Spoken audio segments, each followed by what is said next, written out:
አሁን የምናቀርብላችሁ 10ቱ ትእዛዛትን ነው። ኢተአምልክ ባዕድ አምላከ ዘእንበሌየ ከኔ በቀር ሌላ አምላክ አታምልክ። ኦሪት ዘጸአት ምዕራፍ 20 ከቁጥር 3። ኢትጸውዕ ስመ እግዚአብሔር አምላክከ በከንቱ የእግዚአብሔር የአምላክን ስም በከንቱ አትጥራ። ኦሪት ዘጸአት ምዕራፍ 20 ከቁጥር 7።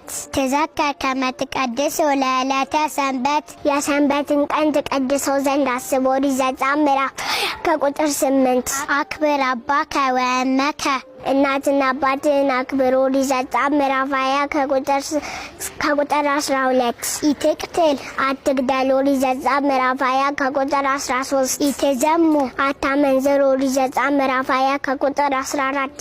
ኢትስርቅ አትስረቅ። ኦሪት ዘጸአት ምዕራፍ 20 ከቁጥር 15። ኢትኩን ስማ በሐሰት ምስክር አትሁን። ኦሪት ዘጸአት ምዕራፍ 20 ከቁጥር 16። ኢትፍቱ ነዋየ ቃልከ የጓደኛህን ሀብት ወይም ገንዘብ አትመኝ። ኦሪት ዘጸአት ምዕራፍ 20 ከቁጥር 17። አፍቅር ቢጸከ ከመ ነፍስከ ጓደኛህን እንደራስህ አድርገህ ውደድ።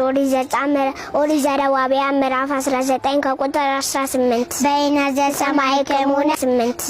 ዘሰማዕክሙ ንሴብሐክሙ